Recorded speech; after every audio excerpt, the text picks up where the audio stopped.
What was the best you have no power here moment you have ever seen? I used to work for a super cunty manager when I worked at McDonald's. This guy was horrible to us. He was constantly bullying us, shit talking us to customers, and doing everything in his power to make us miserable. Well, so many people complained about him that he ended up getting fired. New manager was great. He was super chill and understanding with us all. A couple weeks after he took over, the old doucher bag comes in and starts talking about how terrible the store looks, how our service is shittier than ever, and how much this store needs him. The new manager looked at him and said, if you don't leave, then the cops are gonna make you. When the doucher bag didn't move, new awesome manager stuck to his guns and called the cops. The doucher bag is no longer allowed on any McDonald's property in the city and has a restraining order against him. The first time I had dinner at my parents' house after I got my own apartment, my dad was giving me grief as usual. Finally, I stood up and said, I don't live here anymore. I don't have to put up with you this way any longer. I'm going home point year. And walked out. Most liberating moment of my life. I told my ex I was getting remarried. He told me he was going to stop me and put a lien on my house, which I bought with my money 6 years after the divorce. My son would come home from visitations telling me how his dad was going to stop the wedding and I'd have to pay him all of this money. La dee da. Get to court. His attorney goes blah blah blah for what felt like forever. My lawyer, yes, I had to freaking get one, stands up and simply hands the judge the divorce papers showing the disbursement of funds and how my ex isn't owed anything.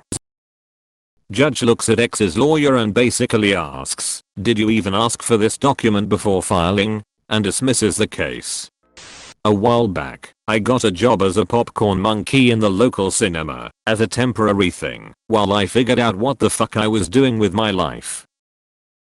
There was a supervisor that had worked there since the site opened, around 5 years, who was a total bitch and had had numerous complaints about her from countless staff. In the first week, I nearly quit because of her attitude. As an example, one night I was on a close and basically cleaned the entirety of the front of house on my own. I stopped to take a drink of water and she marched up to me going, we don't pay you to stand around drinking, you know. To which I calmly responded that I was thirsty and needed a drink of water, and if she wanted to tell me I wasn't allowed to have a glass of water then good luck, but I'm pretty sure health and safety would have something to say about that. She huffed about not having had a break all day, which I ignored cause not my fucking problem, but internally I was put out about it because it was totally fucking pointless to be such a twat about things.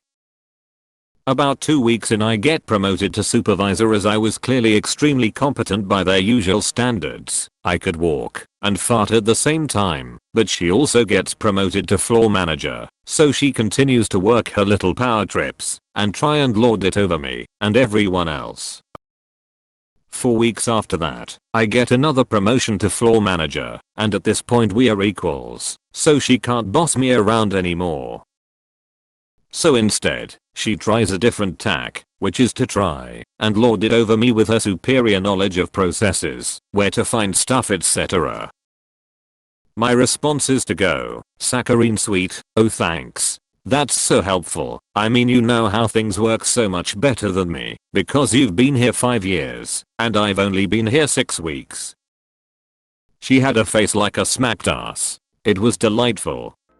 TL. Doctor, a pair of angry moms threatened legal action if I fired their useless kids. I work for a trampoline park franchise. We opened a sister location that I ran for about a year and a half before moving back to take over the old location. When I got back, a lot needed fixing, but in particular there were 2 teenage employees that had been fired/suspended on numerous occasions.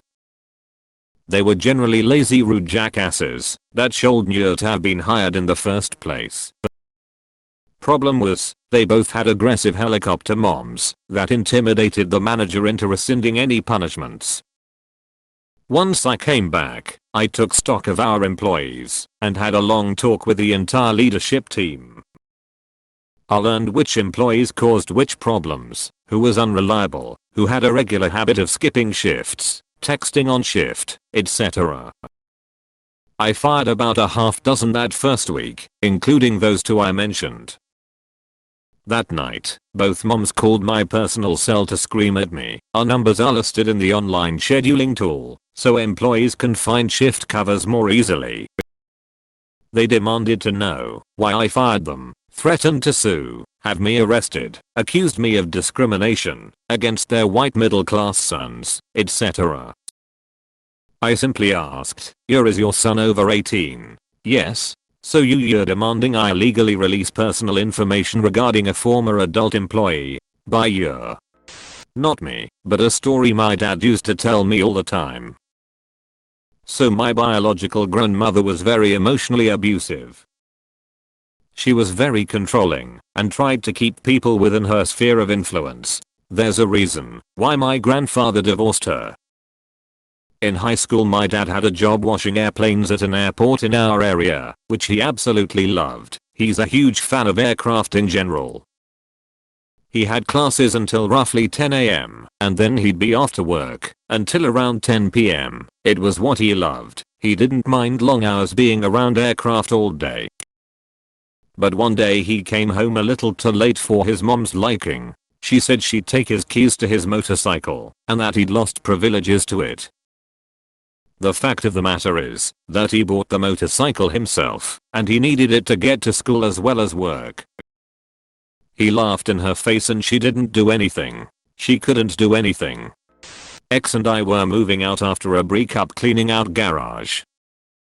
She was being critical of my post-breakup plan of moving in with a car walker until I could find a better place to live, as most options weren't great.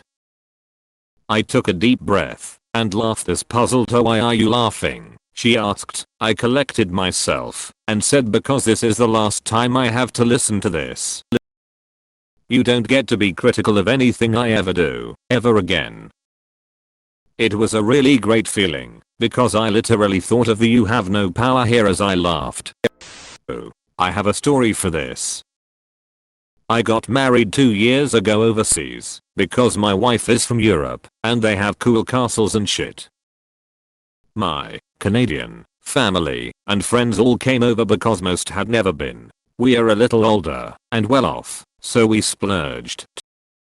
Wedding was awesome, dinner amazing, reception is in full swing, and quite frankly, it's a little warm. Warm for us Canadians. It was around 10 C in early November. When you mix in wool suits, drinking, and lots of dancing, some of us colonists were working up a bit of a sweat. Thankfully, the venue had a balcony with huge doors. I kept going over and opening them, as some folks were inside, some were outside, and there was a nice breeze. But I had to keep going over because they were shut whenever I looked back. Finally, after the 5th or 6th time, this guy followed me and demanded I keep the doors shut because it was cold inside. I didn't know who he was, so he must have been a +1 of someone on my wife's side, so I was mighty confused when he said, and I quote, "Who the hell do you think you are keeping these doors open and the temperature so low inside?" Semicolon. I'm the guy who bought you dinner. I watched him go over to my now cousin-in-law and grab his coat and almost pull her out the front door. I thought one of my groomsmen was going to burst. He laughed so hard. I'm a high school teacher who teaches a lot of senior grades and so has to deal with graduation grades, references for university, all that jazz. I had a parent of a graduating kid in my classroom in June, after final marks were given to students, but not formally reported, who was a dental surgeon in town, ran a large operation, donated a lot to local sports. Big man in a small town. I had given his kid a mark in the high B range, and so he marched into my office and started off with the "there must be some mistake" line, which moved swiftly into the "you're going to change it, because I tell you to how much will it cost to get him there." When I refused the bribe he went to "you're fired!" exclamation point exclamation point exclamation point 1 exclamation point 1 exclamation point quote. Not "I'm going to get you fired but you're fired. Clean out your desk." I just asked him to leave. Ended badly. He threatened violence. I reported him to the school admin. He's now banned from the property. Mr. I pay your salary, so you work for me, you lousy piece of s***. It was threatened with the cops by Mr. Random Act PG.